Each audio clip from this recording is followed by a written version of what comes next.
Le Premier ministre Laurent Lamotte a été nommé jeudi coprésident du comité consultatif présidentiel sur le développement économique et l'investissement aux côtés de l'ancien président américain Bill Clinton. Cette nomination survient suite à la démission fin février de Grégory Meuse qui avait affirmé vouloir se concentrer sur sa famille et son entreprise. M. Lamotte avait déjà occupé cette fonction lors de la création du comité en 2011, poste dans lequel il est resté 1 an.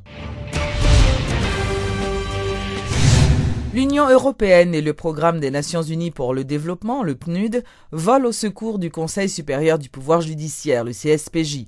Un programme de coopération axé sur le renforcement institutionnel a été mis en place entre ces 3 entités.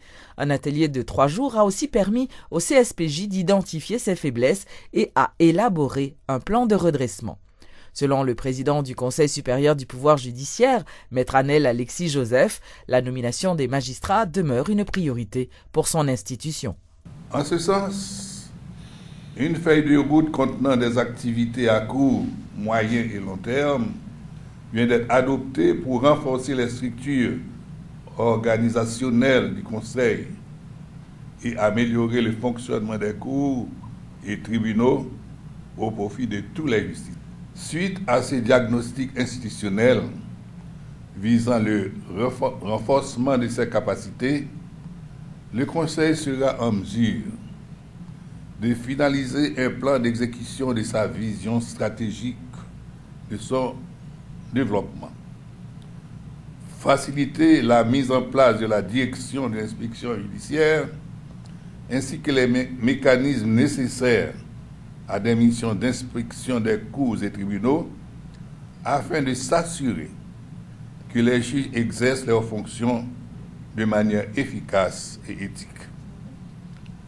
Mieux avancer avec le processus de certification de tous les juges du pays, conjointement avec le ministère de la Justice. Élaborer un code de déontologie judiciaire. Au nom de mes collègues conseillers et du personnel du CSPJ, je profite de cette occasion pour remercier l'ambassadeur de l'Union européenne pour son appui financier et le directeur adjoint du Programme des Nations unies pour le développement et la section justice de la MINUSTAH pour leur assistance technique. Le Conseil supérieur du pouvoir judiciaire compte sur tous les autres partenaires qui n'ont pas participé directement à cet atelier pour avancer dans ce long processus de structuration et de renforcement de ses capacités opérationnelles et stratégiques pour accomplir sa mission conformément à la Constitution et à la loi en faveur des citoyens et citoyennes.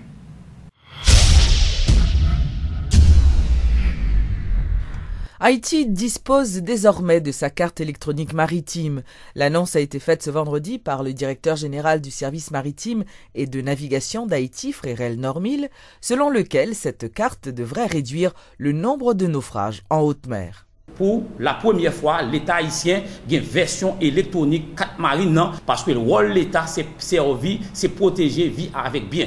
Même dans la police nationale souterraine, il y a protéger vie avec bien. Et bien c'est maintenant à travers la direction générale là, qui s'est représenté l'État, et bien il faut protéger vie avec bien dans la mer. Quelle que soit toute aide à la navigation qu'on va mettre dans la mer, si un capitaine ou marin pas 4 marines dans la mer, il faut du tout 4 marines ça que nous entrons là, c'est un 4 marines qui a jour et qui fait à partir des relevés qui étaient fait après 2010.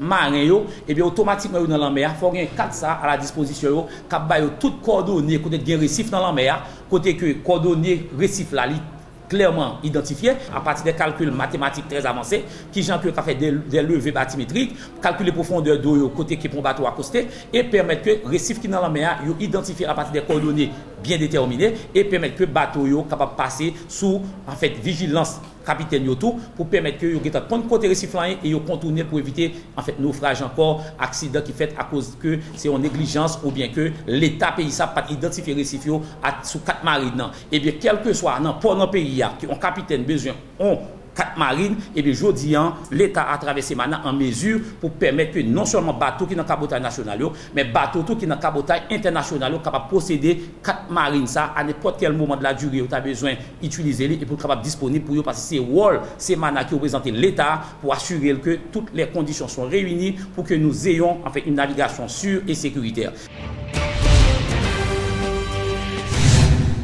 Le concessionnaire Inoto a procédé ce vendredi à une remise de prix aux gagnants du concours national de dessin baptisé Ma voiture de rêve, organisé par Toyota en collaboration avec la maison Henri Deschamps.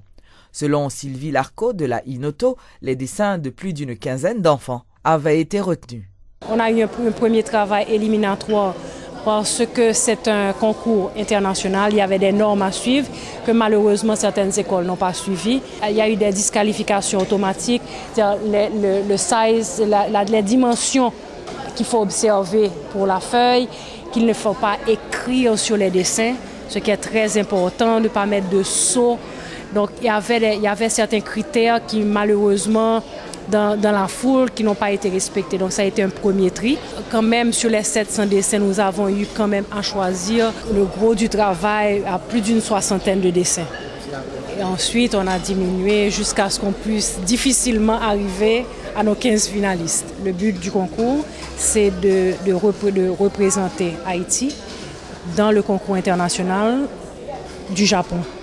Et nous avons 9 gagnants, ce sont les 3 premiers de chaque catégorie, que nous allons envoyer leurs dessins au Japon pour participer au concours. Maintenant, dans le concours international, si nous sommes choisis parmi les gagnants là-bas, à ce moment-là, nous sommes invités à aller recevoir les primes au Japon en août 2014. Et c'est la 8e édition mondiale. Mais c'est la deuxième année que nous participons.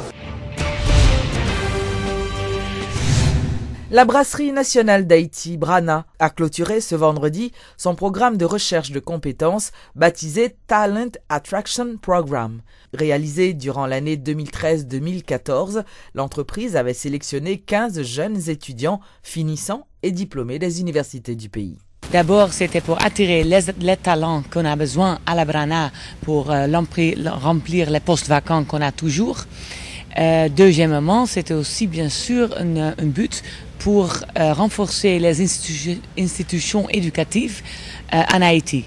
Parce qu'eux, ils ont besoin pour leurs talents aussi, que les talents, ils ont des chances pour travailler dans une vraie entreprise et ça leur aide de devenir encore plus équipés pour leur carrière. C'était très bon. Moi, j'aime toujours travailler avec des jeunes parce que ça donne aussi une nouvelle énergie à nos équipes ici. Eux, ils montrent des nouvelles choses qu'ils ont appris à l'école. Eux, ils nous montrent quelquefois ce qu'on fait qui leur pense être étrange ou ils demandent des questions qu'on pense, tiens, franchement, ce sont des bonnes questions. Pourquoi on fait les choses, comment on le fait? Donc, je pense qu'on apprend à deux côtés. Donc, c'était très enrichissant. J'ai pu voir comment on travaille les méthodes de gestion, comment on gère les employés, parce que moi j'étais au département des ressources humaines.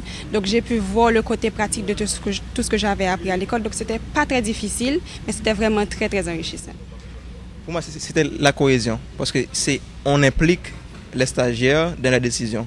Ça c'est important parce qu'on doit avoir des élèves, comme je l'ai dit tantôt, parce qu'il faut former de nouvelles têtes, il faut avoir de nouvelles compétences. Et ça s'explique par la présence de la Brana. Et ça a été extraordinaire. On a essayé pour ces étudiants de leur donner une tâche vraiment avec un objectif. Donc ils ont besoin de vraiment travailler pour réussir cet objectif. C'est pas que dire, ok, vous êtes là, il y a un bureau, vous pouvez vous asseoir et regarder comment ça se passe. C'est vraiment un vrai travail. Ils ont ajouté à nous, ils ont aidé nous à obtenir nos objectifs. Donc ils faisaient vraiment partie de notre entreprise, de notre équipe de travail.